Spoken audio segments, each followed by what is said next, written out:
வணக்கம் நேயர்களே, சிந்தனை களம் நிகழ்ச்சிக்கு உங்கள் அனைவரையும் அன்புடன் வரவேற்கிறோம். இன்றைக்கு ஒன்றிய அமைச்சர் நிதி அமைச்சர் நிர்மலா சீதாராமன் ஒன்றிய பட்ஜெட்டை தாக்கல் செய்தார். பிரதமர் நரேந்திர மோடி 3வது முறையாக பிரதமராக பதவியேற்றதற்கு பிறகு தாக்கல் செய்யப்படுகிற பட்ஜெட். ஏகப்பட்ட எதிர்பார்ப்புகள் இருந்தது. ஆனால் ஏமாற்றமே மிஞ்சி இருக்கிறது என்கிற ஒட்டுமொத்த கருத்துக்களும். ஆனால் இருவருடைய எதிர்பார்ப்புகள் என்பது நிறைவேறி இருக்கிறது. அதாவது ஒன்றிய பாஜக ஆட்சி அமைப்பதற்கு காரணகாரியமாக இருக்கக்கூடிய ஆந்திராவில் இருக்கக்கூடிய சந்திரபாபு நாயுடு, நிதிஷ்குமார், பீகாரினுடைய நிதிஷ்குமார், 2 பேருடைய கோரிக்கைகள் மட்டுமே நிறைவேற்றப்பட்டிருக்கிறது. மற்ற மாநிலங்கள் புறக்கணிக்கப்பட்டிருக்கின்றன.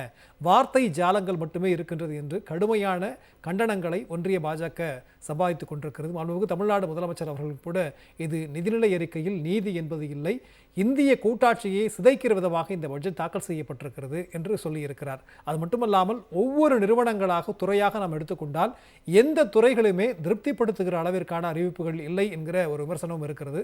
விரிவாக நாம் அதை கடைபெற்றிருக்கிறோம். இன்றைக்கு நம்முடைய நிகழ்ச்சியிலே பேராசிரியர் ஜோதி சிவஞானம் அவர்கள் இன்னும் சற்று நேரத்தில் இணைய இருக்கிறார். அதற்கு அடுத்ததாக திரு ஜீவகுமார் அவர்கள் தஞ்சை மாவட்டத்தினுடைய விவசாய சங்க பிரதிநிதி ஸ்கைப் வாயிலாக இணைந்திருக்கிறார்.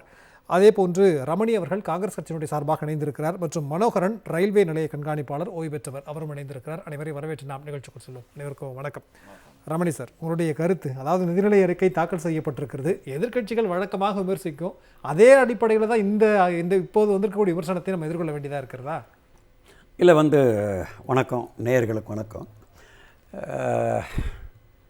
எதிராக பேசணுன்றதுக்காக நான் பேசலை, ஏன்னா எதிர்கட்சின்றதுக்காக நான் பேசலை. ஜென்ரலாகவே நீங்கள் மக்கள்கிட்ட இன்றைக்கி ஒரு பட்ஜெட்டு வரப்போகுது அப்படின்னாக்க, கடந்த ஒரு யூபிஏ அரசாங்கம் இருந்தப்போ இவங்களே முதல்ல ஒரு 2015 2016லலாம் இவங்க வந்தப்போ மக்கள்கிட்ட ஒரு எதிர்பார்ப்பு இருந்தது. சரிப்பா, இன்னைக்கு பட்ஜெட் வரப்போகுது, ஏதோ செய்ய போகிறாங்க அப்படின்ட்டு. ஆனால் பார்த்திங்கன்னா இன்றைக்கி ஜென்ரலாக மக்கள் மத்தியில் ஓஹோ இன்றைக்கி பட்ஜெட் வருதா, சரிப்பா இவங்க எப்படியும் பண்ணுறது தான் பண்ண போகிறாங்க, இதில் என்ன இருக்குன்ற மாதிரி தான் ஒன்று இது வந்திருக்கு. எதிர்பார்ப்பே இல்லைன்றீங்க? ஏன்னா இல்லைங்க, எதிர்பார்ப்பு ஏன் இல்லைன்னாக்க, நீங்கள் இங்கிலீஷில் சொல்லுவாங்க க்ளூலெஸ் டைரக்ஷன்லெஸ் அப்படின்வாங்க. அதாவது நீங்கள் ஒரு பயணத்தை தொடங்குறீங்கன்னா உங்களுக்கு நான் எங்கே போக போகிறேன், எதுக்கு போக போகிறேன், எதை அச்சீவ் பண்ண நான் போக போகிறேன், என்னோடய இலக்கு என்ன, இது தெரிஞ்சு நீங்கள் கிளம்பினீங்கன்னா கரெக்டாக அந்த இடத்துக்கு போக முடியும். ஆனால் நீங்கள் இதுக்கு முன்னால் கூட நம்ம யோசிச்சிருக்கலாம், ஒருவேளை இவங்க தன்னுடைய, ஏன்னா 10 வருடத்தில் இவங்க இந்த ஆட்சி இவங்க தோற்ற ஆட்சி. சரி, இது இவங்க 242 சீட்டு தான் இருக்குது, இவங்ககிட்ட மெஜாரிட்டி இல்லை, மைனாரிட்டி அரசு தான் இது. ஓகே, அதில் 2 பேர் 3 பேர் சேர்ந்ததுனால இவங்க ஆட்சியில் இருக்காங்க. அப்படி இருக்கும்போது இப்போவாது அந்த திமிரெல்லாம் அடங்கி, ஓகே, இது என்ன தேவை, நம்ம எங்கே போகிறோம், இன்றைக்கி என்ன நிலைமை அப்படின்னு ஒரு வாட்டி யோசிச்சிருந்தாங்கன்னாக்க இந்த மாதிரி ஒரு பட்ஜெட்டை வந்திருக்காது. இன்றைக்கி நீங்கள் சொல்கிறத பார்த்தா இலக்கே இல்லாத பட்ஜெட்டுங்கிற மாதிரி சொல்கிறீங்க. இல்லை, நான் 2030க்குள்ள 3வது பெரிய பொருளாதார நாடு, $5 trillion எக்கானமி அப்படிங்கிறது சார் உங்களுடைய இலக்கு. இங்கே 2 விஷயம் இருக்குது. நீங்கள் சொல்கிறத நான் ஒத்துக்கிறேன், இலக்கு ரொம்ப அழகாக இருக்குது. சரி, அதாவது நீங்கள் நாளைக்கு சாப்பாடு இல்லை, ஆனால் நான் 5 நாள் கழிச்சு பெருசாக கல்யாணம் பண்ண போகிறேன்னு நினைக்கிற மாதிரி இருக்குது. நாளைக்கு சாப்பாடு இல்லைங்க. நீங்கள் இன்றைக்கி என்ன நிலைமையில் இருக்கோன்னு நீங்கள் புரிஞ்சுட்டு ஒரு பட்ஜெட்டை போட்டிருந்தீங்கன்னாக்க, இன்றைக்கி இருக்கிற இந்த நாடு என்ன நிலைமையில் இருக்குது, நாட்டு மக்கள் என்ன நிலைமையில் இருக்காங்க, அதில் ஒவ்வொரு செக்ஷன்ஸ் இருக்குது. மாணவர்கள் இருக்காங்க, நடுத்தர மக்கள் இருக்காங்க, விவசாயிகள் இருக்காங்க, தொழிலதிபர்கள் இருக்காங்க, சிறிய குறு தொழிலதிபர்கள் இருப்பாங்க. இவங்களுடைய என்ன ப்ராப்ளம் இருக்குது, நாட்டோட ஓவரால் நிலைமை என்ன, இதை பற்றி நீங்கள் ஒரு வாட்டி நினச்சி அதுக்கு இதை நான் எப்படி சரிப்படுத்தணும்னு நீங்கள் யோசிச்சிங்கன்னாக்கா அதுக்கு ஏற்ற மாதிரி ஒரு பட்ஜெட் வரும். ஓகே, நீங்கள் சொன்ன அந்த செக்டாரோட அடிப்படையில் 4 வார்த்தைகளுமே அவங்க உச்சரிக்கிறாங்க. இளைஞர்கள் எங்களுடைய 4 சாதிகளாக அவங்க பிரிக்கிறாங்க. இளைஞர்கள் இருக்கிறாங்க, பெண்கள் இருக்கிறாங்க, விவசாயிகள் இருக்கிறாங்க, ஏழைகள் இருக்கிறாங்க. இந்த 4 பேரை அடிப்படையாக கொண்டே இந்த பட்ஜெட் இயங்குது அப்படின்னு சொல்லும்போது இல்லைன்னு புறக்கணிக்கல. இல்லை, கரெக்டாக பண்ணியிருக்காங்க. அவங்க இந்த 4 ஜாதிகள், அதாவது இளைஞர்கள், விவசாயிகள், ஏழைகள், மகளிரா, ஆமாம், இந்த 4 பேரையும் தவிர்த்து நாங்கள் பட்ஜெட் போடுறோம்னு தான் போட்டிருக்காங்க. அதுதான் அவங்க சொல்கிறாங்க, இந்த 4 காஸ்ட்டை தான் எடுத்துட்டேன்றாங்க. ஓகே, இவங்களுக்கு தேவையில்லை. நம்ம அப்படி புறக்கணிச்சிட முடியுமா சார்? மகளிருக்கு தோழி விடுதி மாதிரி தமிழ்நாடு அரசாங்கம் தோழி விடுதி, அதே மாதிரி நாங்கள் தங்கும் விடுதிகளை ஏற்பாடு பண்ணுவோம் இருக்கிறாங்க. 500 பெரிய நிறுவனங்கள்ல நாங்கள் வேலை வாய்ப்பு உங்களுக்கு பயிற்சி தர்றோம், 1 கோடி பேர் நாங்கள் வேலை வாய்ப்புக்கு ட்ரெயின் பண்றோம் அப்படின்னு சொல்றாங்க. 100 கோடி ரூபாய் MSMEக்கு ஒதுக்குறோம்னு சொல்றாங்க. இவ்வளவு விஷயங்கள் பட்டியல் போடுறாங்களே. 500 நிறுவனங்கள்ல எத்தனை பேர் சொல்றாங்க?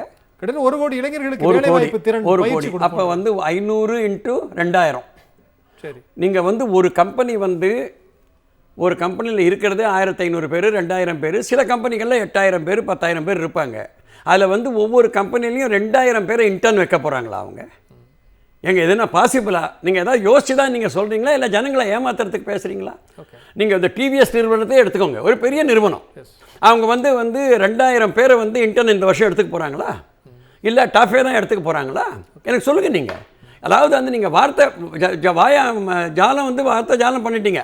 500 பெரிய கம்பெனி 1 கோடி, ஒரு கணக்கு போட்டு பார்த்தா 2000 பேர் ஒரு கம்பெனிக்கு எப்படிங்க நீங்கள் கொடுக்க முடியும்? எங்கே நீங்கள் கொடுக்க முடியும்? நான் என்ன அதான் சொல்கிறேன், நீங்கள் இன்றைக்கி இருக்கிற பிரச்சனைகளையே நீங்கள் எடுத்துக்கல. ஒரு சின்ன உதாரணம் சொல்கிறேன். நீங்கள் ரயில்வேயில் பார்த்தீங்கன்னாக்கா அவர் நிறைய பேசுவார். நீங்கள் வந்து கடந்த 10 நாளில் வந்து இவ்வளோ ஆக்சிடென்ட் ஆயிருக்கு. நீங்கள் வந்து அந்த ரயில்வே சேஃப்டிக்குன்னு ஒரு வார்த்தை அந்த ரயில்வேல பட்ஜெட்டில் சொல்லியிருக்கீங்களா? நீங்கள் இல்லை ரயில்வே பற்றி தான் எவ்வளோ சொல்லியிருக்கீங்க. எதுக்குங்க அந்த காலத்தில் வந்து ரயில்வே பட்ஜெட் தனியாக வச்சாங்க, மற்ற பட்ஜெட் தனியாக வச்சாங்க? நீங்கள் ரயில்வே பட்ஜெட் மட்டும் தனியாக இருந்ததுனாக்கா இன்றைக்கி வந்து இருக்கிற நிலைமையில் வந்து இந்த முக்கியமான பிரச்சனைகளை தான் எடுத்து பேசி அதற்காக வந்து எவ்வளோ நிதி ஒதுக்கீடு தேவையோ, எதற்காக நிதி ஒதுக்கீடு தேவை இல்லையோ இதெல்லாம் முடிவு பண்ணியிருப்பாங்க. தேவையில்லை. நீங்கள் ரயில்வேவா அதுவும் ஒரு கம்பெனி மாதிரி நடத்திட்டு அந்த கம்பெனியில் பாதி பிரைவேட்காரனுக்கு வந்து நாங்கள் வந்து இது கொடுக்க போகிறோம், கூட்ஸ் இதெல்லாம் கொடுக்க போகிறோம்னு கொடுத்துட்டு நீங்கள் வந்து அதை ஒரு பிரைவேட் லிமிடெட் கம்பெனி மாதிரி நடத்துனீங்கன்னா இப்படி தான் பட்ஜெட் வரும். நிச்சயம். அப்போ ஒட்டுமொத்த மக்களையும் கவனத்தில் கொள்ளாம அவங்களுடைய கஷ்டங்களை பார்க்காம தயாரிக்கப்பட்டிருக்கிற பிரச்சனைகளையே நீங்க கவனத்துக்கு கொள்ளல. ஓகே, பிரச்சனைகளே நீங்க ஒண்ணு இல்லைங்க. இன்ஃப்ளேஷன் இன்னைக்கு வந்து பாத்தீங்கன்னா 10% மேல வந்து நீங்க வந்து இது இன்ஃப்ளேஷன் இருக்கு. இன்னைக்கு கரிகாய் பருப்பு விலை கரிகாய் விலை நீங்க வாங்க முடியலீங்க. அந்த நிலைமையில இருக்கு. இது பணக்காரனை பாதிக்க போறது இல்ல, ஏழைகளை தான் பாதிக்க போகுது. இல்ல அவங்க ஆரம்பிக்கும் போதே சொல்றாங்க பணவீக்கம் கட்டுக்குள்ள இருக்குன்றாங்க. எங்கெங்க கட்டுக்குள்ள இருக்கு? 10% கட்டுக்குள்ள இருக்கா? 4 கவர்மெண்டோட ரூல்னா 4 ± 2 இதுதான் கவர்மெண்ட்டோட இலக்கு. நீங்கள் 4 ± 6 இருக்குங்களே இன்றைக்கி. அதுவும் முக்கியமாக உணவுங்க. நீங்கள் வந்து உணவு தானே முக்கியம். நீங்கள் உணவோட இன்ஃப்ளேஷனே நீங்கள் 10% இருந்ததுன்னா போன மாதம் 10 ரூபாய்னா இந்த மாதம் 11, அடுத்த மாதம் 11 ரூபாய் 10 பைசா, அதுக்கடுத்தது வந்து 12 ரூபாய் 25 பைசா, இப்படி ஏறிக்கினே போனாக்க ஒரு பக்கம் வந்து வேஜஸ் மக்களோட வந்து அதுக்கு டேட்டாவே நான் இருக்கு, நான் அப்புறமா சொல்கிறேன் உங்களுக்கு. என்னன்னாக்க 10 வருஷம் முன்னால் என்ன ஜனங்க சம்பாதிச்சாங்களோ அதே தான் இன்றைக்கும் சம்பாதிக்கிறாங்க. ஆனால் வேலை மட்டும் டபுள் ஆயிருக்கு. ஓகே, மக்களினுடைய பிரச்சனைகளை கவனத்தில் இல்லாம இந்த பட்ஜெட் தயாரிக்கப்பட்டிருக்கு. சின்ன எக்ஸாம்பிள் தான் ரயில்வே சொன்னேன். இன்னைக்கு இருக்கிற பிரச்சனைகளை கூட நீங்க எடுக்கல. ரைட் சார், நிறைய ஆக்சிடென்ட் நடக்குது, பட் அதை பத்தி கூட ஒரு வார்த்தை இல்ல அப்படின்றீங்க. வார்த்தை மட்டும் இல்லைங்க. அதுக்காக நீங்க என்ன பண்றீங்க? ஒரு பட்ஜெட்னாக்க நீங்க வந்து இந்த பிரச்சனை இருக்கு, ஃபுட் இன்ஃப்ளேஷன் இவ்வளோ இருக்கு. ஒன்றும் இல்லை. இன்றைக்கி வந்து இன்இக்வாலிட்டி பார்த்தீங்கன்னாக்க கிட்டத்தட்ட 45% சொத்துக்கள் வந்து ஒரு 10% கிட்ட இருக்குது. ஓகே, மீதி வந்து 50% கிட்ட 2-3% இருக்குது. சரி, நீங்கள் இந்த இடைவெளி வந்து பணக்காரர்களுக்கும் ஏழைகளுக்கும் இருக்கிற இடைவெளி அதிகமாகிக்கினே போகுது. அதை வந்து எப்படி நீங்கள் கண்ட்ரோல் பண்ண போகிறீங்க? நிச்சயமாக சார், நம்ம பேசுவோம், அடுத்த சுற்றுகளில் பேசுவோம். சார் இருக்கிறாங்க, ஜீவகுமார் சார். நீங்கள் அதாவது விவசாயிகளை பொறுத்த வரைக்கும் விவசாயிகளை வந்து இன்னும் நாங்கள் நிறைய சம்பாதிக்க வைக்கிறதா எங்களுடைய இலக்கு அப்படிங்கிற அடிப்படையில் பேசுகிறாங்க. இன்றைக்கும் கூட அந்த மாதிரியான ஒரு நோக்கத்தில் தான் பட்ஜெட் தாக்கல் செய்யப்பட்டிருக்கிறதா அப்படிங்கிற கேள்வியை நான் வைக்கிறேன். உங்களுடைய பார்வை? இப்போ விவசாயத்துறையை பொறுத்த வரைக்கும் இதுல வந்து 2 விதமா இந்த நிதிநிலை அறிக்கையை நம்ம சொல்லலாம். ஒண்ணு வந்து உரலுக்கு ஒரு பக்கம் இடி, மத்தளத்துக்கு 2 பக்கம் இடிங்கிற மாதிரி ஒட்டுமொத்தமா இந்தியா பூரா விவசாயத்துக்கு எதிரான ஒரு தாக்குதலை மத்திய அரசு நடத்திருக்கு இந்த நிதிநிலை அறிக்கையில. ஒண்ணு. 2வது மத்தளத்துக்கு 2 பக்கம் இடிங்கிறது தமிழ்நாடு விஷயத்துக்கு நான் பின்னாடி வர்றேன். ஒட்டுமொத்தமாங்கிறப்ப இந்த விவசாய சங்கங்கள் 13 மாசம் போராட்டம் நடத்த விவசாய சங்கங்கள் ஒரு கோரிக்கை வச்சோம் பட்ஜெட்ல. என்ன நாங்க கேட்டோம்னா, முதல் 8 விதமான அம்சங்கள். 1 ஆதார விலை, 2வது இடுபொருள் சம்பந்தமானது. இந்த ஆதார விலைங்கிறது MS சாமிநாதன் கமிட்டியுடைய ரெக்கமெண்டேஷன். அதாவது உற்பத்தி செலவோட சேர்ந்து 50% ஆதாயம் கிடைக்கிற மாதிரி இது பாரதிய ஜனதா ஆட்சிக்கு வருவதற்கு முன்னால் தன்னுடைய தேர்தல் அறிக்கையில செய்த பிரகடனம்.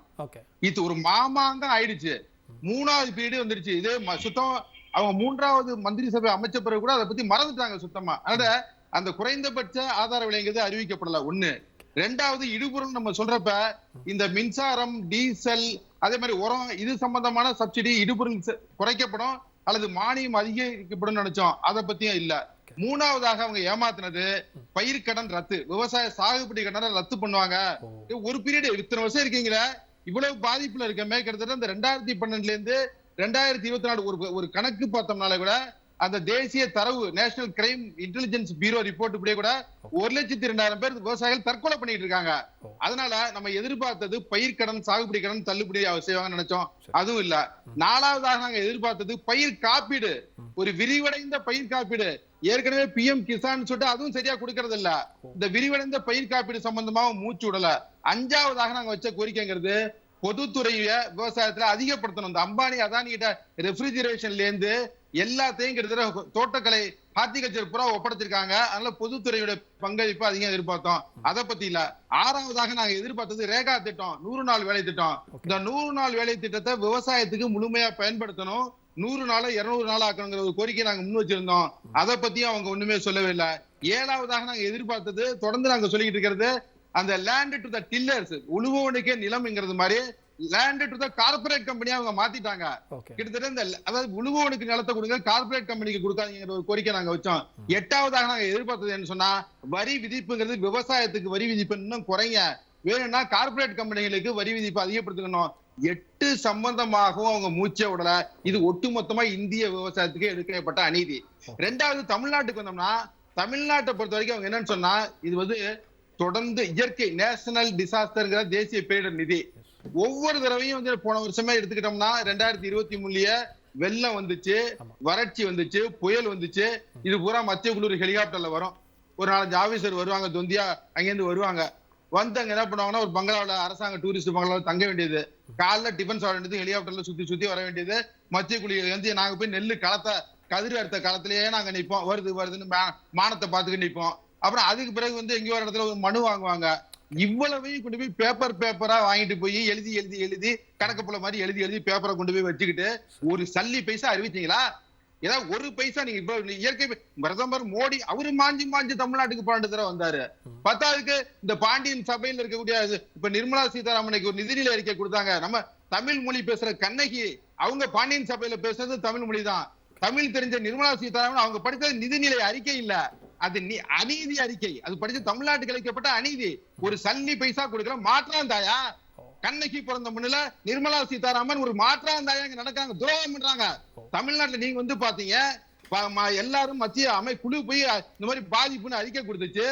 அவர் 10வதுக்கு அந்த நட்டா கிட்டா எல்லாம் வந்துச்சுங்க, எல்லாம் லோட்டாங்க வந்து பாத்துட்டு உங்களுக்கு பணம் தர போறோம், நிதிநிலை அறிக்கை பண்றோம், உங்களுக்கு உதவி பண்றோம் சொல்லி பட்ட நாமத்தை போட்டிருக்காங்க. நாங்க என்ன சொல்றோம், நீங்க உத்தரகாண்டுக்கு கொடுங்க, நாங்க வேண்டாம்னு சொல்லல. நீங்க சிக்கிமுக்கு கொடுங்க, நாங்க வேண்டாம்னு சொல்லல. நீங்க ஹிமாச்சல பிரதேசத்துக்கு கொடுங்க, வேண்டாம்னு சொல்லல. ஓட்டு உங்களுக்கு தான் போட்டாங்கன்னு சொல்லி நீங்க ஆந்திராவுக்கு அள்ளி கொடுங்க, அதான் கிள்ளி, அது வேற விஷயம். ஆனா எங்களுக்கு ஏன் கொடுக்கல? எங்களுக்கு தரவே இல்ல. நிச்சயமா ஜீவகுமார் சார், அதாவது ரொம்ப நியாயமான ஒரு பார்வை, நியாயமான கோரிக்கை தான். நீங்க சொல்ற விஷயங்கள் எல்லாம் அந்த காட்சிகளாக அப்படியே விரியுது கண்ணுக்குள்ள.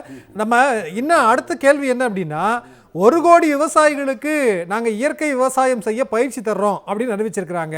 வேளாண் துறையில் உற்பத்தி திறனை அதிகரிக்க கவனம் செலுத்துவோம் அப்படின்றாங்க. விவசாயத்துறையில் நவீனத்துவம் புகுத்தப்படும் அப்படின்றாங்க. புதிய அதிக மகசூல் தரும் 109 உரங்கள் விவசாயிகளுக்கு வழங்கப்படும்ன்றாங்க. அப்போ இதெல்லாம் விவசாயிகளுடைய உற்பத்தியை அதிகரிப்பதற்கான ஒரு முயற்சியா நீங்க பார்க்கலையா?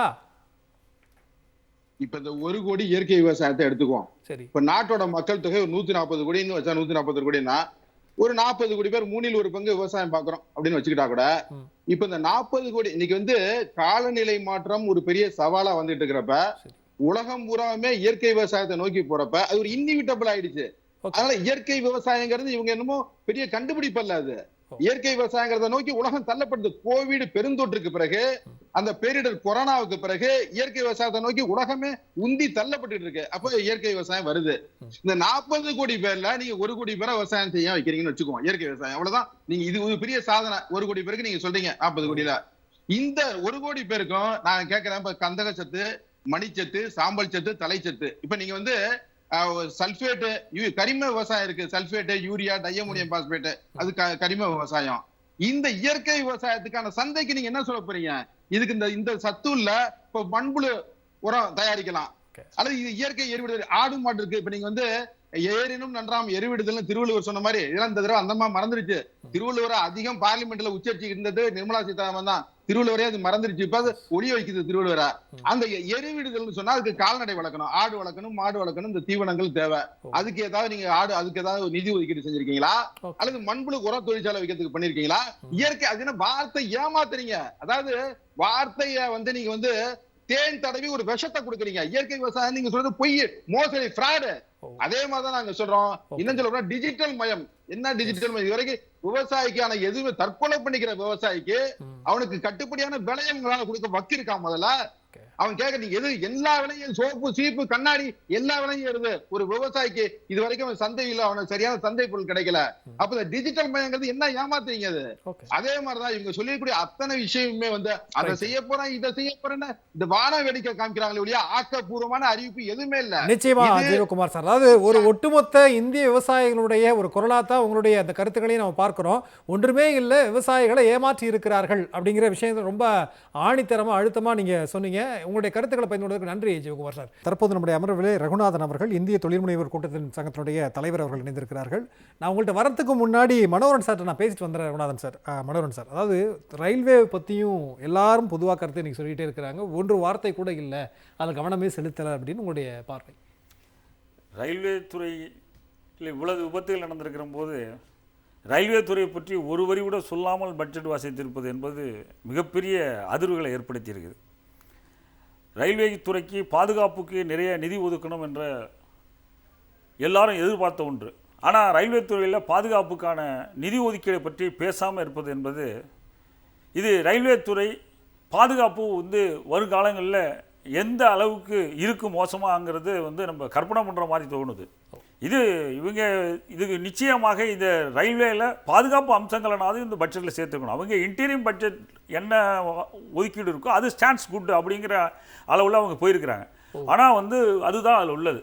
இன்டீரியம் பட்ஜெட்டில் என்ன நிதி ஒதுக்கீடோ அதுதான் தமிழக திட்டங்களுக்கு இந்த பட்ஜெட்லையும் ஒதுக்கீடு. அதில் எந்த புதுவிதமான ஒதுக்கீடுகள் இல்லை. ஆனால் ரயில்வே துறை ஒரு சுவாரஸ்யமான விஷயம் என்னென்னா, 2014 ரயில்வே துறையில் 16,000 கோடி உபரி நிதி இருந்தது. 15-16 நிதி ஆண்டில் 19,238 கோடி உதிரி நிதி இருந்தது. அப்போல்லாம் ரயில்வே துறையில் சீனியர் சிட்டிசன் கன்செஷன் உட்பட பல்வேறு சலுகைகள்லாம் இருந்தது. இப்போ எந்த சலுகைகளும் இல்லை. சீனியர் சிட்டிசன் கன்செஷன்லாம் எடுத்துட்டாங்க. ஆனால் 2023-24 கடந்த நிதியாண்டில் கையில் இருந்தது வெறும் 2,210 கோடி தான் உபரி நிதி. இந்த சலுகைகளுக்கு கொடுக்க ரயில்வே செலவிடுவது 2,500 கோடி. சரி, அந்த 2,500 கோடியை இப்பொழுது இந்த அரசாங்கம் கொடுத்திருக்குமே ஆனால் ரயில்வே துறை நஷ்டத்தில் இயங்கி கொண்டிருக்கிறது. 2,210 கோடி தான் உபரி நிதி. சரி, கன்செஷன் 2,500 கோடியை நீங்கள் கழிச்சீங்கன்னா என்னாச்சு? ரயில்வே லாஸ்ட்டில் ஓடிட்டு இருக்கு லாஸ்ட் 2 இயர்ஸாக. சரி, அதை மறைப்பதற்காக இந்த கன்செஷனை வித்ட்ரா பண்ணியிருக்காங்க. அந்த லாஸை மறைப்பதற்காகத்தான் மூத்த குடிமக்களுக்கான சலுகை, அதுதான் யதார்த்தம். சரி, அதுதான் இப்ப நம்ம இன்னொரு கேள்வி வைக்க வேண்டியது இருக்குல்ல சார். அப்ப மூத்த குடிமக்களுக்கான சலுகையையும் கொடுக்கல, பிறகு எப்படி இவ்வளவு நட்டத்துல போகிறதுக்கான வாய்ப்புகள் இருக்கிறது அப்படிங்கிறதா? 10 வருடத்திற்கு முன்பாக உபரிநிதி அதிகமாக இருந்த நிலையில இன்னைக்கு உபரிநிதியும் இல்லை, நீங்க எந்த சலுகையும் கொடுக்க முடியலன்னா அப்ப என்ன அங்க பிரச்சனை நடந்திருக்கு? இங்க பிரச்சனைகள் என்பது ரயில்வேல தோற்றம், மாய தோற்றத்தை ஏற்படுத்தியிருக்கிறாங்க. ஒரு வந்தே பாரத் ட்ரெயின்களுக்கான செலவுகள், ரயில் நிலையங்களை அழகுபடுத்துவதற்கான செலவுகள் எல்லாம் அதிகமாக ரயில்வே துறை செலவிடுகிறது. இது செலவிட வேண்டாம் என்று சொல்லலாம்.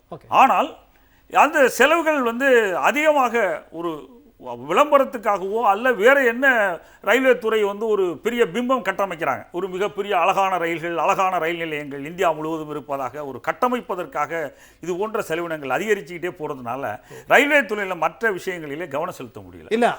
ஒரு இன்னொரு விஷயத்தை நான் சொல்றேன். 2022 சிஏஜி அறிக்கை வருகிறது. சிஏஜி அறிக்கை 22 அது டிரைல்மெண்ட் தொடர்பான சிஏஜி அறிக்கை. அவங்க என்ன சொல்றாங்கன்னா, இந்தியன் ரயில்வேல இருக்கிற 65,000 பெட்டிகள் இருக்கு. அதுல 27,000 பெட்டிகள்ல ஃபயர் எக்ஸ்டிங்யூஷரே இல்ல அப்படின்னு குற்றச்சாட்டு வைக்கிறான். சரி, இப்போ எத்தனை ஃபயர் ஆக்சிடென்ட் ட்ரெயின்ல நடந்துட்டு இருக்கு? இதுக்கு ஃபயர் எக்ஸ்டிங்யூஷர் என்ன காஸ்ட் வரப்போகுது? ஸோ இது கவனம் செலுத்தல. சரி, சிஏஜி அறிக்கையில் இப்படி ஒரு குற்றச்சாட்டு வைக்கிறாங்க. அவங்க 1124 ட்ரெயின் ஆக்சிடென்ட் டிரைல்மெண்ட்டை ஆய்வு பண்ணுறதுல 139 ட்ரெயின் ஆக்சிடென்ட்டுகளும் அந்த ரேஞ்சில் இருக்கிற ஆக்சிடென்ட்டுகள் முழுக்க தண்டவாளம் பராமரிப்பில் உள்ள குறைபாடுகள்னு சிஏஜி அறிக்கை சுட்டி காட்டுது. சரி. ஸோ ரயில்வே வந்து பராமரிப்பில் அவங்க கூடுதல் கவனம் செலுத்தியிருக்கணும். இதில் எல்லாம் செலுத்துபவர்கள் ஒரு அம்ரித் பாரத் ஸ்டேஷன்கள்லையோ வந்தே பாரத் ட்ரெயின்கள் இப்போ அம்ரித் பாரத்னு ஒரு ட்ரெயின் கொண்டு வந்திருக்கிறாங்க. சரி. அது வந்தே பாரத் சாதான்னு சொன்னாங்க. இப்போ அம்ரித் பாரத்னு ஒரு ட்ரெயின் கொண்டு வந்தாங்க. அது வந்து ஏழைகளுக்கான ட்ரெயின், நான் ஏசி ட்ரெயின். இந்த ட்ரெயின்களுக்கெல்லாம் அந்த ட்ரெயின் வந்து சாதாரண இப்போ இருக்க LHB கோச்சை வச்சு அந்த ட்ரெயின் விடலாம். ஆனால் அந்த ட்ரெயினுக்கு வந்து 65 கோடி ஆகுது ஒரு ட்ரெயினை மேனுஃபேக்சர் பண்ணுறதுக்கு. 2 பக்கம் WAP 5 லோக்கோ போடுறாங்க. அதுக்கு மிகப்பெரிய செலவு பண்ணுறாங்க. இது மாதிரி செலவு பண்ணி ஒரு ட்ரெயினை வந்து 65 கோடியில் உருவாக்குறதுக்கு சாதாரண ட்ரெயின் LHB ரேக்கில் 2 ரேக்கு தயாரிச்சு விட்டுரும். இது எதுக்கு செய்கிறாங்கன்னு ஒன்றும் தெரியல. சரி. இது வந்து அடிஷனலாக இது போல செய்வது என்பது இப்போ ஒரு 55 இந்த நடப்பு நீங்க சொல்றீங்க இந்த அழகை மேம்படுத்துவது அப்படிங்கிற அடிப்படையில் அவங்க கான்சென்ட்ரேட் பண்றாங்க அப்படிங்கிறதா திறனை மேம்படுத்தி இருக்கிறாங்களா? ஏன்னா வந்தே பாரத் திறனை மேம்படுத்துவதாக இருந்தால் ஒரு விஷயம், இந்த கவாச்சி சிஸ்டத்தை இந்த அரசாங்கம் வந்து பெருமையாக சொன்னது. ஆமா, கவாச்சி கொண்டு வந்திருக்கிறோம். இது யூரோப்பியன் சிக்னலிங் சிஸ்டம் 3 லெவல் 3 விட சிறந்தது அப்படின்னு ரயில்வே மினிஸ்டர் சொன்னார். நாங்கள் வந்து யூரோப்பியன் சிக்னலிங் சிஸ்டம் லெவல் 3 உருவாக்குவதற்கு வந்து 3 கோடி ரூபா ஆகுது ஒரு கிலோமீட்டருக்கு. நம்மளுடைய கவாச்சி சிஸ்டத்துக்கு வெறும் 55 லட்சம் தான் ஆகுது. நம்மளுடைய சிஸ்டம் வந்து ரொம்ப எக்கனாமிக்கல் சிஸ்டம்னு சொன்னாங்க கவாச்சி சிஸ்டத்தை. இவர்கள் சொன்ன இந்த கவாச்சி சிஸ்டம் இந்தியன் ட்ராக்கில் 1465 கிலோமீட்டருக்கு அமுல்படுத்தியிருக்காங்க. 3000 கிலோமீட்டரில் ஒர்க் நடக்குது. பாக்கி இருக்கிறது எக்ஸிக்யூட் பண்ணணுமா? இவங்க சொல்கிற ரேட்டுக்கு 35 லட்சம் தான் செலவு. 35,750 கோடி செலவு தான் தேவை. ஓகே, 35,750 கோடி இருந்தால் இந்தியன் ட்ராக் முழுவதுமே நீங்கள் கவாச்சி சிஸ்டம் பண்ணிடலாம். ஓகே, ஒரு பெரிய விஷயம் இல்லை. சரி.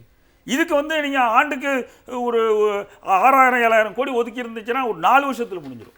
ஓகே, நிச்சயமா. அப்ப வந்து திறனையும் மேம்படுத்தவில்லை அப்படிங்கறத நம்ம புரிந்து கொள்ள வேண்டியதா. அதுதான் அதே நீங்க நிச்சயமாக கவனத்தில் இருக்கணும். திறனை மேம்படுத்தாதனால தான் நீங்க வந்து ஒரு சிஏஜி அறிக்கையில் இன்னொரு குற்றச்சாட்டு வைக்கிறாங்க. வெல்டிங் எல்லாம் வந்து அலுமினியம் டெர்மிட் வெல்டிங் பதிலாக ஃபிளாஷ்பெட் வெல்டிங் பண்ணணும்னு பாலிசி டிசிஷன் 2003 to 2013 வரைக்குமான கார்பரேட் சேஃப்டி பாலிசியில் முடிவெடுக்கிறாங்க. சரி. அதற்கு பிறகு நடந்துட்டு இருக்க எல்லா வெல்டிங்குமே அந்த அலுமினியம் டெர்மிட் வெல்டிங் ஈஸியாக உடைஞ்சிரும். சரி. அது விபத்துக்கு நிறைய வழிவகுக்கும். அது போல நிறைய விபத்துகளும் நடந்திருக்குது, வெல்டு ஃபெயிலியர் விபத்துகள். சரி. ஆனால் அந்த அலுமினியம் டெர்மிட் வெல்டிங் பதிலாக ஃபிளாஷ்பெட் வெல்டிங் கொண்டு வரணும்னு அவங்க சொல்றாங்க. ஓகே. அது வந்து பாலிசி இப்போ எடுக்கல, 2003 to 2013 எடுக்கிற கார்பரேட் சேஃப்டி பாலிசி. சரி. இதுக்கு பிறகு வந்து அவங்க என்ன பண்ணியிருக்கணும்? இப்போ இருக்கிற வெல்டிங் பூரா முழுக்க ஃபிளாஷ்பெட் வெல்டிங் பண்ணியிருக்கணும். சரி. ஆனால் இப்பயும் கூட ஃபிளாஷ் பெல்ட் வெல்டிங்கை விட அலுமினியம் டெர்மிட் வெல்டிங் தான் அதிக அளவில் நடக்குது. நிச்சயமா.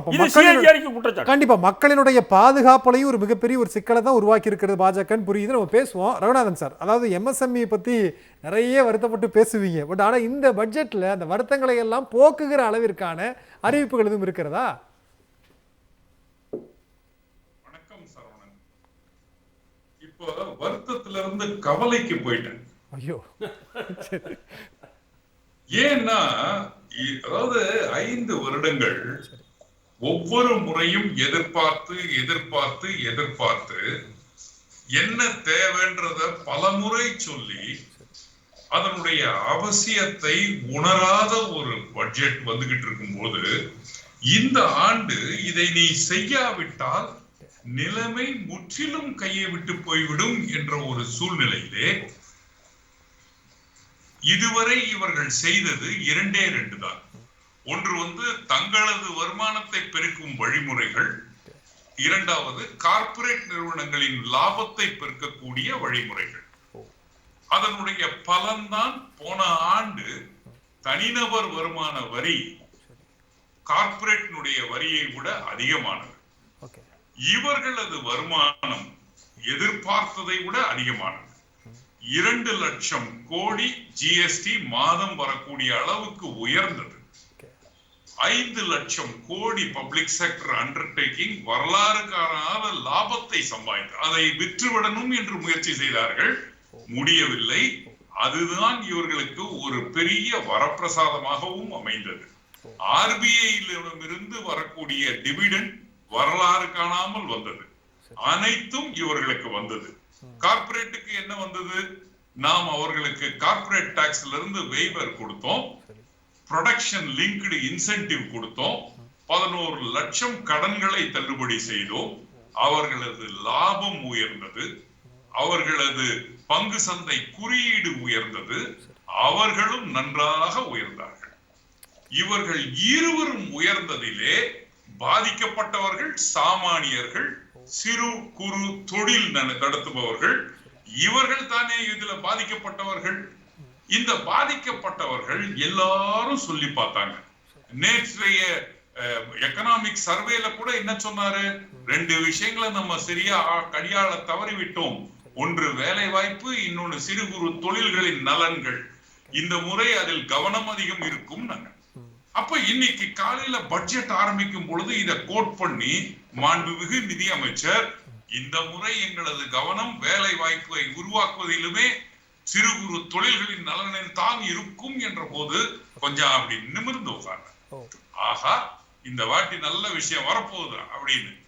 போக போக போக போக என்ன இது மறுபடியும் பசுத்தோல் பூர்த்திய பொலி மாதிரி MSME என்ற போர்வையிலே கார்ப்பரேட்டுக்கு குறுக்கும் வரப்பிரசாதமாக இருக்கிறதே.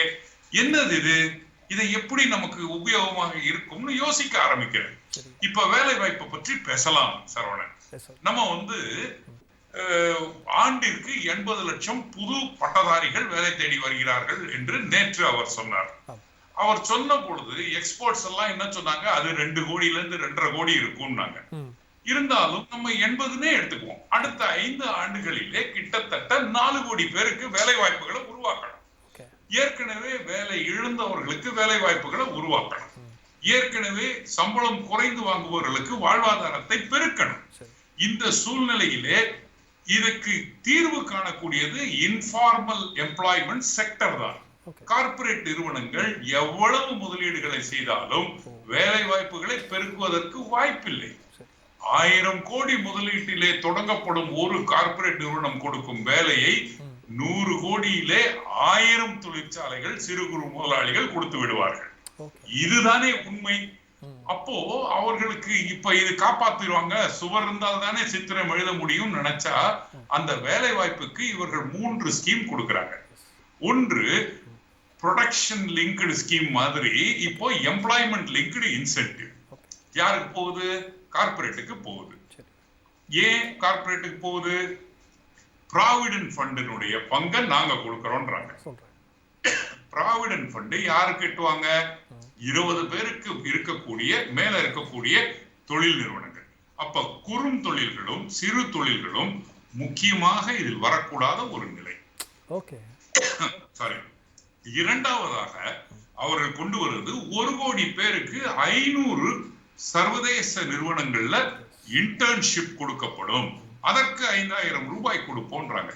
1 கோடி பேர் 500 நிறுவனம்னா ஆண்டிற்கு 4000 பேர் இன்டர்ன்ஷிப் இருக்கக்கூடிய நிறுவனங்கள் எங்க இருக்கு? அப்ப அது ஆண்டுக்கு இல்ல 5 ஆண்டுக்கு 1 கோடி அப்படின்னு எடுத்துக்கிட்டோம்னா 800 பேருக்கு ஆண்டுக்கு இன்டர்ன்ஷிப் கொடுக்கக்கூடிய நிறுவனங்கள் எத்தனை இருக்கு? அப்ப நடைமுறையில் சாத்தியமில்லாத ஒரு கூறுகள். சரி, சிறு குறு தொழில்களை எப்படி காப்பாற்ற போறாங்கன்னு பாக்குறோம். நாங்க கேட்டது என்ன? சிறு குறு தொழில்களுக்கு தனியாக ஒரு வங்கி கொடுங்க. 2 கோடி வரை லோன் கொடுக்கறதுக்கு எங்களுக்கு ஒரு வங்கி இருந்தால் நன்றாக இருக்கும். ஏனென்றால் இப்பொழுது இருக்கக்கூடிய பெரிய வங்கிகள் பெரும் நிறுவனங்களுக்கு கடன் கொடுத்து விட்டு சீலிங்க முடிச்சிடுறாங்க. தனி நிறுவனங்களை கொடுங்க, வட்டி விகிதத்தை குறைச்சிருங்க. சிறு குறு தொழில்களுக்கு அவர்கள் இன்றைய உழைப்பு உங்களால் உறிஞ்சப்படுகிறது. நிறுவனங்கள் வேலை செய்கிறார்கள். நிறுவனத்தை நடத்தும் முதலாளிகள் 18 மணி நேரம் வேலை செய்து சம்பாதிப்பதில் 18% GST-யாக அரசு எடுத்துக் கொள்ளுகிறது. மற்றவை பேங்குக்கு இன்ட்ரெஸ்டா போகுது. இவர்களுக்கு 20% கூட கிடைக்க மாட்டேங்குது. கிடைக்கக்கூடிய ரூபாயும் கார்ப்பரேட் நிறுவனங்கள் ரா மெட்டீரியல் பிரைஸை ஏற்றி நஷ்டத்துல தள்ளுது. அப்போ இந்த ரா மெட்டீரியலை சப்ளை பண்றதுக்காக ஒரு ரேஷன் ஷாப்பை கொடுங்க. ஃபேர் பிரைஸ்ல மெட்டீரியலை சிறு குறு தொழில்களுக்கு கொடுங்க. எக்ஸ்போர்ட் மார்க்கெட் ரொம்ப டல்லா இருக்கு. உள்நாட்டுல விற்பனையை அதிகப்படுத்தணும். நாங்க அப்படி அதிகப்படுத்தினாதான் ப்ரொடக்ஷன் இன்க்ரீஸ் ஆகும். ப்ரொடக்ஷன் இன்க்ரீஸ் ஆனாதான் வேலை வாய்ப்பு பெருகும். அதுக்காக மக்களுடைய கையில பணப்புழக்கம் இருப்பதற்கு வழி செய்யுங்கன்னா தங்கத்தினுடைய விலையை குறைக்கிறாங்க, மொபைல் போனுடைய விலையை குறைக்கிறாங்க, ஆனா பிளாஸ்டிக்னுடைய விலையை அதிகப்படுத்துறாங்க. நிச்சயமா சார். இப்போ எம்எஸ்எம்இக்கு ஒண்ணுமே செய்யலையா அப்படின்னா 2 கேள்விகள் முன்வைக்க வேண்டியது இருக்கிறது. எம்எஸ்எம்இ வளர்ச்சிக்கு 100 கோடி ரூபாய் நாங்கள் ஒதுக்கீடு பண்ணுவோம், 20 தொழிற்பேட்டைகள் அமைக்கப்படும், தொழில் நிறுவனங்கள் அப்படிங்கிறதுக்காக புதிய தீர்ப்பாயம் நாங்கள் அமைப்போம் அப்படின்ற மாதிரி சொல்றாங்க, ட்ரிபியூனல் அமைப்போம் அப்படிங்கிற விஷயங்களையும் சொல்றாங்க. இப்போ இதெல்லாம் எம்எஸ்எம்இக்கு சாதகமான விஷயங்கள் அப்படின்னு நீங்க பார்க்கலையா? இதெல்லாம் ஏற்கனவே நடைமுறையில இருக்கிறதா. தொழில்பேட்டைகள் அமைப்பது அல்லது பார்க்கு அமைப்பது இதெல்லாம் நடந்துகிட்டே இருக்கிறதா. இருக்கிறவங்க காணாம போய்கிட்டு இருக்கிறாங்க, மீட்டு எடுக்கணும் தானே சொல்றது நம்ம. தற்போது நம்முடைய அமர்விலே பொருளாதார நிபுணர் பேராசிரியர் ஜோதி சிவஞானம் அவர்களும் இணைந்திருக்கிறார்கள். சார் வணக்கம். அவங்கள்ட்ட வரதுக்கு முன்னாடி ரகுநாதன் சார் பேசிட்டு வந்துடுறேன். ரகுநாதன் சார், நீங்கள் தொடர்ந்து பேசிட்டு இருந்தீங்க, இப்போ இடையில கட்டாச்சு. உங்களுடைய நிறைவான கருத்து சுருக்கமா சார் ப்ளீஸ்.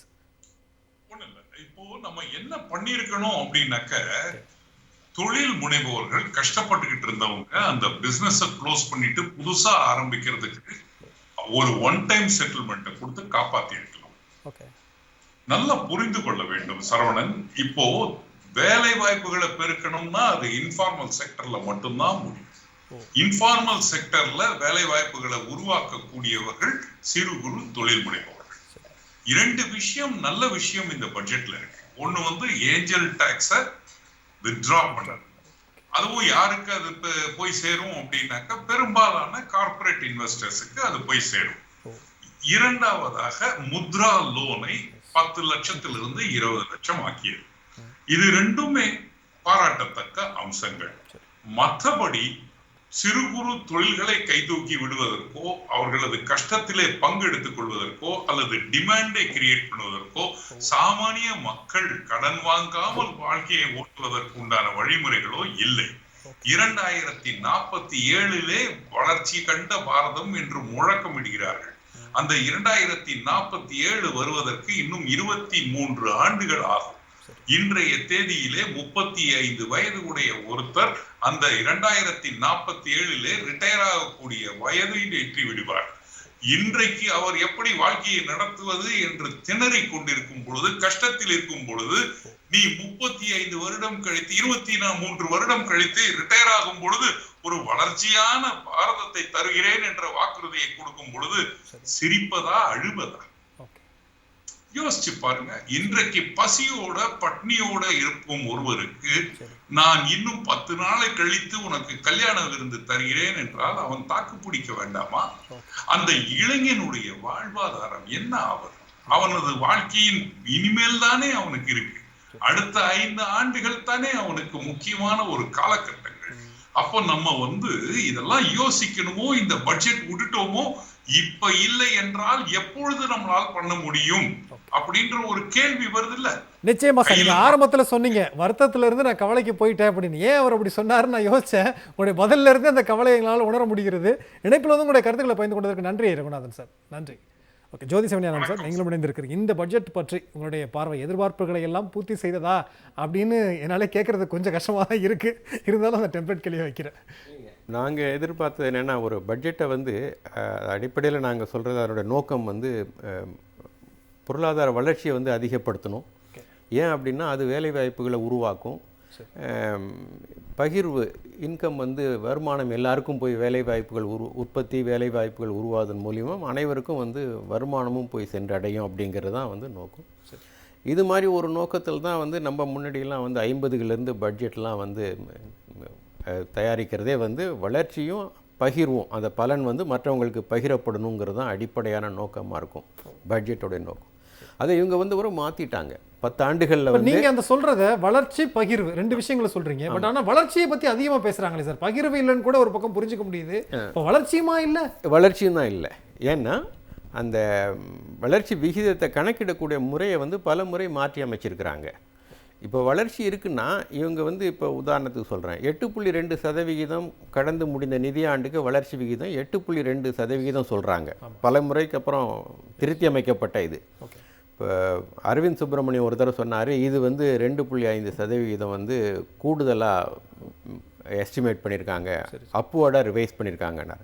அதுக்கு முன்னாடியே ஒரு தடவை மாற்றி அமைச்சாங்க, அப்போ ஒரு 1%. ஸோ இப்போ இதெல்லாம் ஒர்க் அவுட் பண்ணிங்கன்னா அது வந்து 8.2 ஏற்றுக்கொள்ள முடியாது ஒன்று. சரி. ரெண்டாவது வந்து அது 8.2னா வந்து அதுக்கு அதில் வந்து 4 பங்கு இருக்குது. வளர்ச்சி விகிதத்தில் வந்து 4 செக்டார் சொல்லுவோம். கன்சம்ஷன், நம்ம இந்திய மக்கள் அனைவரும் நுகர்வுக்கு எதாவது வாங்குறோம் இல்லையா பொருள்லாம், அதுக்கு செலவு பண்ணக்கூடியது. அது கிட்டத்தட்ட வந்து 58-60% இருக்குது.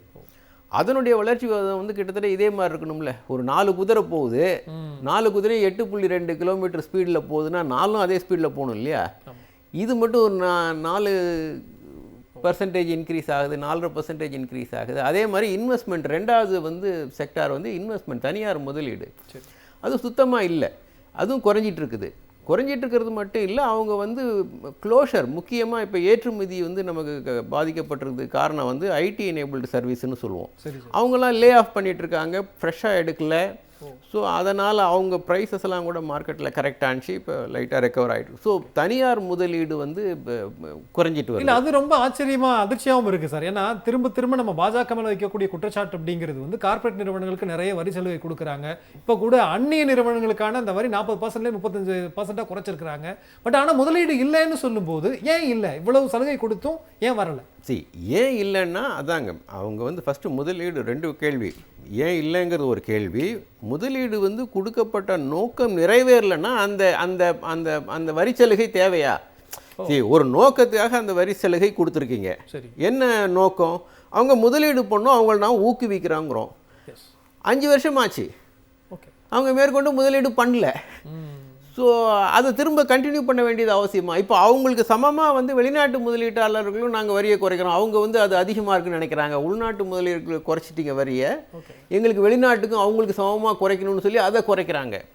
இந்த பலு, இந்த இந்த இந்த வெயிட் வந்து, இந்த லாஸ் ஆஃப் ரெவென்யூவை காம்பன்சேட் பண்ணுறதுக்கு நேரடி வருவாயில் வந்து ஜிஎஸ்டிலையும் தனி மனித வருமான வரியிலையும் வந்து அதிகமாக இப்போ இந்த பட்ஜெட்டில் நம்பர்ஸ்லாம் போட்டிருக்காங்க. ஜிஎஸ்டியும் பர்சனல் இன்கம் டேக்ஸையும் எடுத்து கூட்டி பார்த்தீங்கன்னா that is the largest share.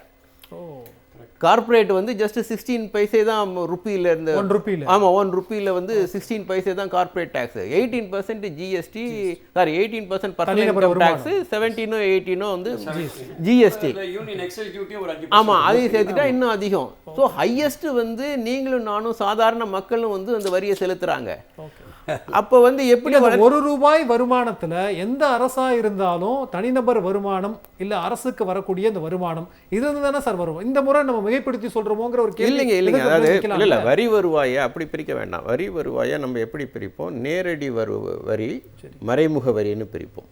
நேரடி வரி வந்து ப்ரொக்ரெசிவாக இருக்கணும். ப்ரொக்ரெசிவாக இருக்கணும்னா என்ன அர்த்தம்னா, வருமானம் அதிகமாக உள்ளவங்க அதிகமாக பே பண்ணணும், குறைவாக உள்ளவங்க குறைவாக பே பண்ணணும். மறைமுக வரியில் வந்து எல்லாரும் ஒன்றா பே பண்ணும். ஏன்னா அதில் வந்து இது மாதிரி பண்ண முடியாது. இந்த ப்ரொக்ரெசிவ் இது வந்து மறைமுக வரியில் பண்ண முடியாது. ஜிஎஸ்டினா பெட்ரோலுக்கு வந்து எஸ்யூவி எடுத்துகிட்டு போனாலும் ஆதி எடுத்துகிட்டு போனாலும் அதே டியூட்டி தான், டேக்ஸ் தான். சாதாரண டிவிஎஸ் 50க்கும் அதே தான். ஸோ அதில் பண்ண முடியாதனால நம்ம அரசு கொள்கையில் என்ன செய்வோம், நேரடி வருவாயில் ப்ரொக்ரெஷன் காட்டுவோம். அது வந்து இன்கம் அதிகமாக அவங்க அதிகமாக பே பண்ணணும், மறைமுக வரியை குறைச்சிருப்போம். இது வந்து ரிவர்ஸ் ஆயிடுச்சு கடந்த 10 வருஷத்தில். இப்படி தான் இருந்தது. சரி சார், மறைமுக வரியும் குறைவாகவும் நேரடி வரி அதிகமாகவும் இருந்ததை அப்படியே உல்டாவாக்கிட்டாங்க. இந்த கன்செஷன் தான் காரணம், இந்த டேக்ஸ் கன்செஷன் தான் காரணம். ஸோ அந்த கன்செஷன் கொடுத்து அந்த நோக்கம் நிறைவேறலைன்னா அதை எதுக்கு நம்ம முதலீடு பண்ணி தொடர்ந்து அதை வந்து கொடுக்கணும்? அதை வித்ட்ரா பண்ணிக்கலாம்ல. இப்போ சன்செட் கிளாஸ்ன்னு இருக்கும் யூரோப்லலாம், அமெரிக்காலாம் வந்து ஒரு கன்செஷன் ஒரு நோக்கத்துக்காக கொடுத்தீங்கன்னா அது ஒரு டைம் ஃப்ரேம் கொடுப்பாங்க. அந்த டைம் ஃப்ரேம் முடிஞ்சிருச்சுன்னா அதை வித்ட்ரா பண்ணுவாங்க, இல்லை அந்த நோக்கம் நிறைவேறிச்சுன்னா கூட வித்ட்ரா பண்ணுவாங்க. இது எதுவுமே வந்து நம்ம ஒன் ஃபார் ஆல் எட்டர்னல் அது. ஸோ இப்போ அவங்க வந்து எஃபெக்டிவ் டேக்ஸ் ரேட்டு வந்து நமக்கும் அவங்களுக்கும் பர்சனல் இன்கம் டேக்ஸுக்கும் அதுக்கும் வந்து பெரிய வித்தியாசம் இருக்குது. ஸோ சாதாரண மக்கள்கிட்ட வந்து வருமானம் போய் சேரல, அவங்க வரியாக வந்து அரசுக்கு செலுத்துகிறாங்க அப்படின்னா வேலை வாய்ப்பும் இல்லைங்கிறப்போ நுகர்வு குறையுது. சரி, ஸோ ஜிடிபி வளர்ச்சிக்கு மிக முக்கியமான பங்கு, அதிகமான பங்கு வகிக்கிறது வந்து கன்சம்ஷன். அது குறைஞ்சிருக்குது. சரி, அது குறையது இல்லாமல் இந்த தனியார் முதலீடு குறையிறதுனால வேலை வாய்ப்புகள் குறையுது, வேலை வாய்ப்புகள் குறைய மேற்கொண்டு வருமானம் குறையுது, ஏற்றுமதி குறைஞ்சிருக்குது. ஸோ இப்படி அனைத்து செக்டாரும் வந்து ஃபெயிலியர் ஆகிருக்க சூழலில் அரசு முன் வந்து முதலீடு செய்யணும். நிச்சயமா சார், நீங்க அது வேலை இதுல- வாய்ப்பு உட்பட நீங்க சொல்றீங்க. ஆனா வழக்கமா இருக்கிறத விட இந்த பட்ஜெட்ல தான், அதாவது பாஜக தாக்கல் செய்யக்கூடிய இந்த பட்ஜெட்ல இந்த முறை தான் வேலை வாய்ப்பு அப்படிங்கறத பத்தி நிறைய பேசியிருக்கிறாங்க. பேசியிருக்கிறாங்க. ஆனா அவங்க சொல்றது என்னன்னா, ஓகே. அவங்க கை காட்டுறது வந்து இது வந்து எங்க பொறுப்பு இல்லைங்கிற மாதிரி மறைமுகமா எக்கனாமிக் சர்வேல என்ன சொல்றாங்க, தனியார் வந்து தான் முதலீடு பண்ணணும், we have done enough, நாங்க நிறைய என்ன செய்யணுமோ அதெல்லாம் செஞ்சுட்டோம். செய்றோம். அதாவது நாங்க அடிப்படை கட்டுமான வசதிகள், இன்ஃப்ராஸ்ட்ரக்சர், இன்சென்டிவ், டாக்ஸ் கன்செஷன் எல்லாம் கொடுத்துட்டோம். சரிங்க. இனிமேல் நீங்க தான் முதலீடு செஞ்சு வேலை வாய்ப்புகளை உருவாக்கணும், ப்ளஸ் மாநில அரசுகள் ஓகே. மாநில அரசுகளும் உருவாக்கணும் அப்படிங்கிறாங்க. ஸோ அது அவங்க வேலை வாய்ப்புகளை பற்றி பேசியிருக்கிறாங்க, அறிவிப்புகள்லாம் செஞ்சுருக்கிறாங்க. ஆனால் அவங்க அடிப்படை தத்துவம், அவங்க அப்ரோச் என்னன்னா, உங்களுக்கு தான் அதிக பொறுப்பு இருக்குது, தனியார் துறைக்கும் அரசுக்கும் தான் மாநில அரசுக்கு தான் அதிக பொறுப்பு இருக்குங்கிறாங்க. ஏன்னா தனியார் துறைக்கு அவ்வளோ இன்சென்டிவ் கொடுத்துருக்கணும். அதுக்கு நேர்மாறாக தனியார் துறை நடந்துகிட்டு இருக்குது. எஸ். தனியார் துறை ஏன் அப்படி நடக்குதுன்னா, அவங்க பொருள்கள் விற்கல, சரி. வருமானம் இல்லை, வேலை வாய்ப்புங்கனால அதன் காரணமாக வந்து பொருள்கள் விற்கலைன்னா அவங்க எப்படி மேற்கொண்டு முதலீடு பண்ணுவாங்க? இருக்கிற இதை எஃப்எம்சிஜி செக்டாராக இருக்கட்டும், இந்த ஸ்மால் வெஹிக்கிள்ஸ் கார்லாம் இருக்கட்டும், அதெல்லாம் சேல்ஸ் ஆகலைன்னு அவங்க வந்து வருத்தப்பட்டு இருக்கிறாங்க. ஸோ அப்போ கெப்பாசிட்டி இருக்கிற அவங்களோட ப்ரொடக்டிவ் கெப்பாசிட்டியை முழுமையாக பயன்படுத்தப்படாதப்போ அவங்க மேற்கொண்டு எப்படி முதலீடு பண்ணுவாங்க? நிச்சயமா சார். ரமணி சார், அதாவது நிறைய இந்த நம்பர்ஸ் வைஸா, செக்டார் வைஸா எல்லாமே பேசிட்டு இருக்கிறாங்க. பொலிட்டிக்கலாக இது ஒரு பார்வை கொடுக்க வேண்டியது இருக்கிறதா? ஏன்னா பீகாருக்கு ஒரு 37,000 கோடி நிதி, ஒரு பக்கம் ஆந்திராவுக்கு ஒரு 15,000 கோடி நிதி அப்படிங்கும்போது கூட்டணி கட்சிகளை தயவை அவங்களுடைய ஆதரவை தொடர்ந்து பெறணும் அப்படிங்கிற அடிப்படையில் மட்டுமே அணுகியிருக்கிறாங்களா? இல்லை, ரெண்டு விஷயம் இருக்குங்க. ஒன்று வந்து போன வருடம், அதுக்கு முன் வருடம்லாம் பட்ஜெட்டில் அடிக்கடி வந்து பாவம் நம்ம திருக்குறள், அப்புறம் நம்ம திருவள்ளுவர்லாம் வந்துட்டு போவாங்க. சரி. பாவம் இந்த வாட்டி திருவள்ளுவர்லாம் யாரையும் காணோம். ஓகே. ஏன்னா 39 போன உடனே சரி திருக்குறள்லாம் நம்பி பிரயோஜனம் இல்லைன்னு நினச்சிட்டாங்க. தமிழ்நாடு பேரே இல்லை. அது ஒன்று. ரெண்டாவது வந்து நீங்கள் பார்த்தீங்கன்னா 28 ஸ்டேட் இருக்கிறதுங்கிறத மறந்துட்டு நீங்கள் வந்து உங்களுடைய மொத்தம் நிதி, இப்போ சார் சொன்னார்ல, அதில் இன்னொரு ஃபேக்டர் இருக்குது.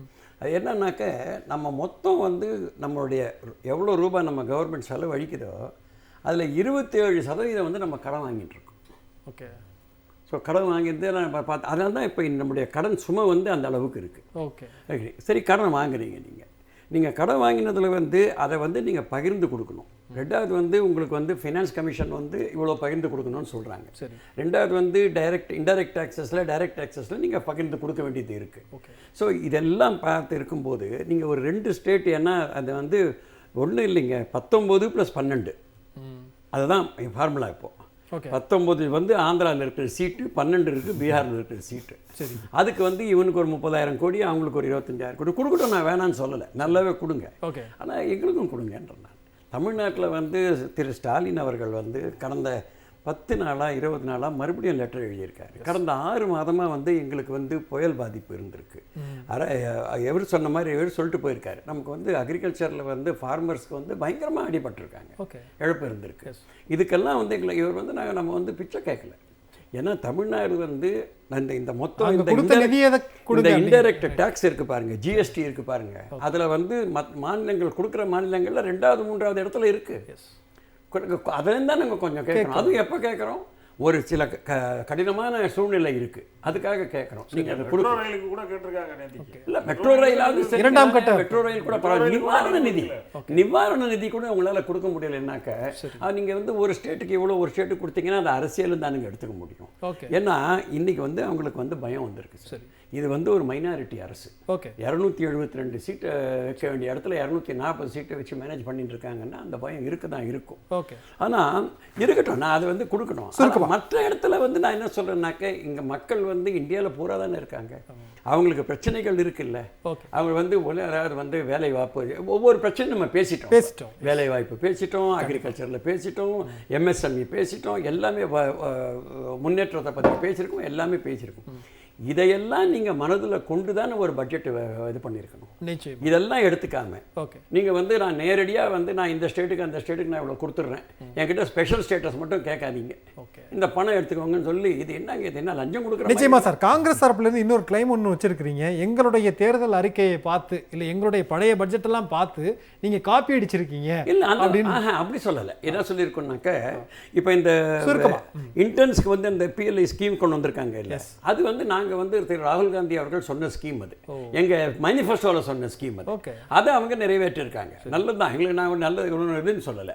ஆனால் அதை வந்து ரொம்ப அழகாக இவர் சொல்லும்போது சொன்னார், நீங்கள் அந்த பணத்தை எங்கேருந்து எடுக்க போகிறீங்க, அது வந்து நீங்கள் வந்து ப்ராவிடென்ட் ஃபண்ட்லேருந்து எடுத்து நீங்கள் கொடுத்தீங்கன்னாக்கா அது வந்து சரியாக வராது. சரி. ஒன்று.